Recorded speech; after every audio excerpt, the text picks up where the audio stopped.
Welcome everyone. My name is Kelby Hightower with Medicare Hub, and I want to cover with you the four most important aspects of Medicare and what most of our clients and most people that we talk about that are going on to Medicare or maybe retiring, going on to Medicare are most concerned about.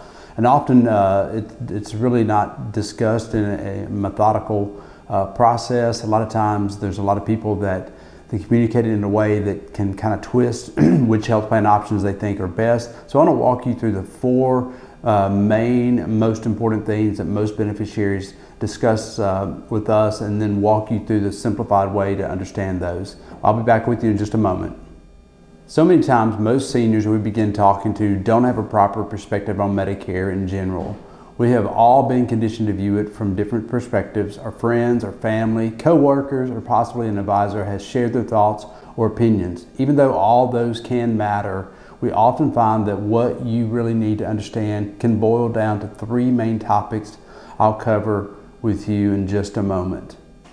Number one, coverage options and eligibility. Individuals often want to understand the different parts of Medicare, Parts A, Part B, Part C, and Part D, and what each covers. Most of the time when an agent is covering how Medicare, Medicare Advantage, Medicare prescription drug plans, and Medicare supplements work, it's being done because the agent has to do it.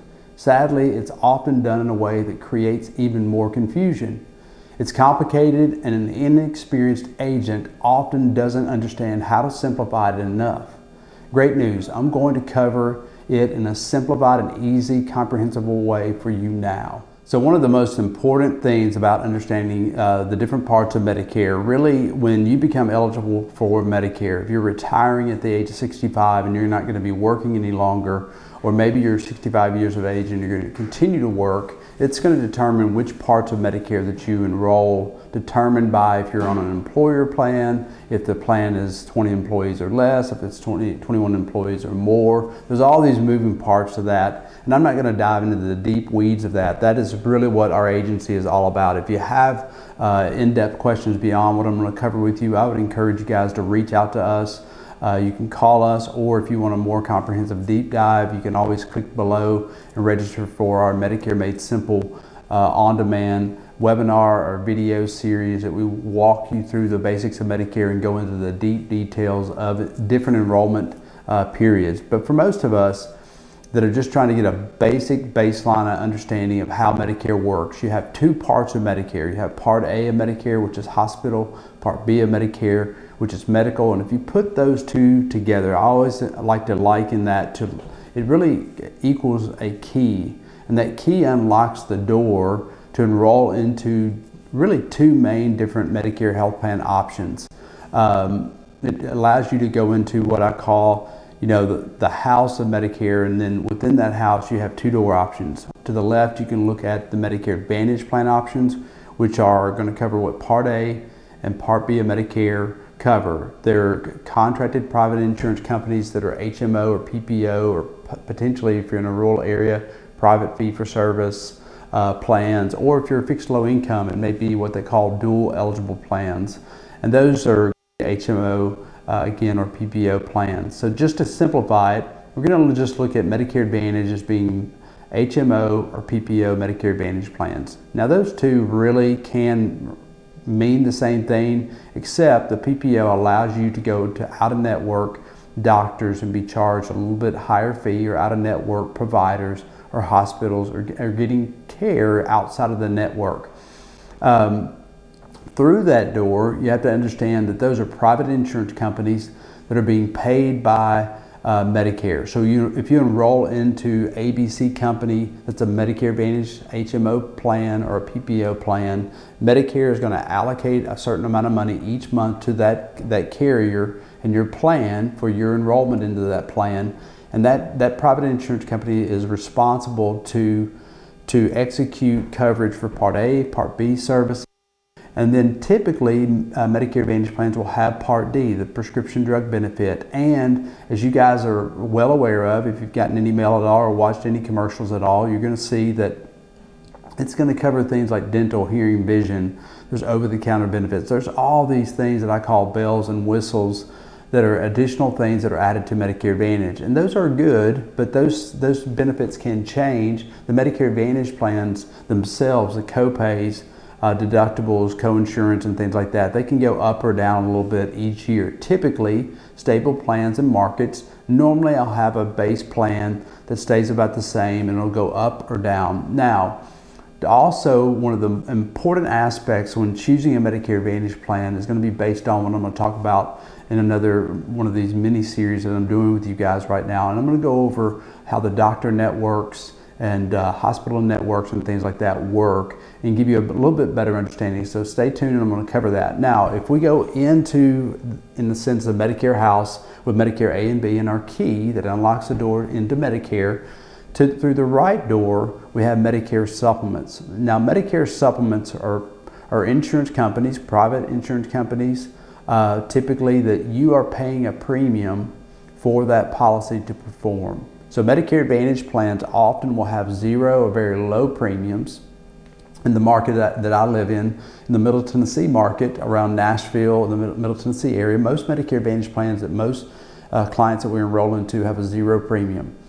And so that car kind of parks itself in the garage and sits there, and it doesn't cost you to operate or have that car unless you take the car out of the garage and go to the doctor, or take that health plan out and go to the doctor, access care, get an outpatient procedure done, diagnostics, things like that. And then you typically are going to pay a fixed copay.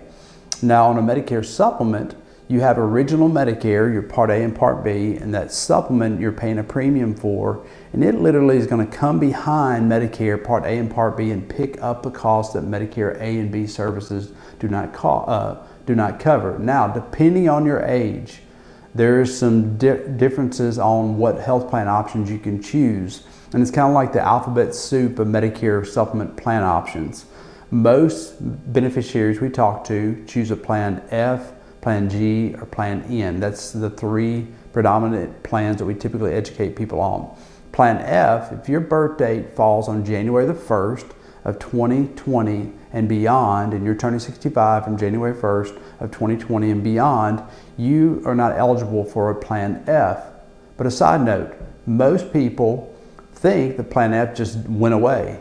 And they were able to keep it if they already had it. They were grandfathered in. Well, the reality is if your birth date, 65th birth date, happened prior to January 1st of 2020, you actually are still eligible to enroll into another Plan F. So what we typically do with somebody that's maybe 75 years of age is shop the options Plan F, Plan G, and determine which premium and what coverage is going to be the best. Well, if we look at a Medicare supplement, and to simplify this, and not to complicate it, the supplement is going to pick up what Medicare doesn't cover, minus maybe a deductible for the Plan G, Plan N, and then the Plan N actually can be a copay associated with accessing care to the doctor, specialist, or the ER, and basically everything else is covered 100%. So you have this door over here to the left. It's the Medicare Advantage plan that covers Part A, Part B, Part D, can cover dental, hearing, and vision. It does have networks and some things, what I call golden handcuffs, that we're going to discuss here in a few minutes. But it also allows, if you're in a metro area like Nashville area, Middle Tennessee area, we live in kind of what I call a medical metropolis. We have a huge network and access to care for most of the Medicare Advantage plans that people are eligible for. If their doctors and hospital are part of the network, there's not a huge amount of disruption that occurs in our market. Is there disruption? Sometimes, yes.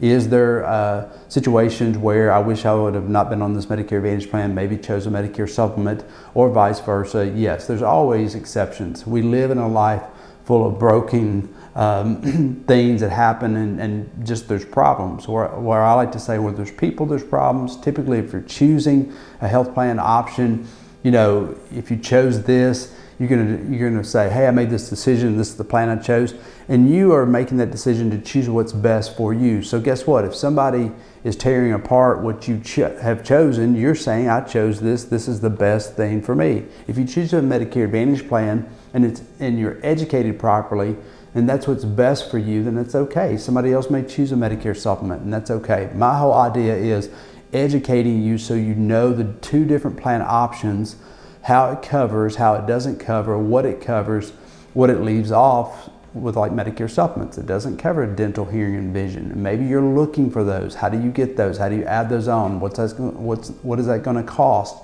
How are the different components of Medicare really coming into play?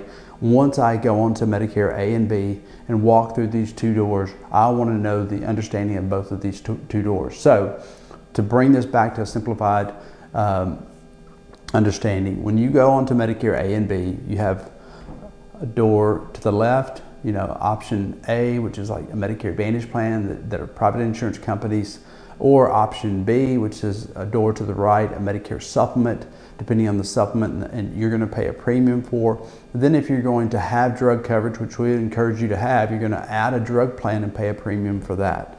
So beyond that, we want to dive into deeper things. You can either sign up for our Medicare Made Simple on-demand webinar that we go over both sides of the fence, both options. You'll hear my illustrations. I talked about cars, Medicare Advantage plan being like a car parked in the garage. It doesn't cost you anything.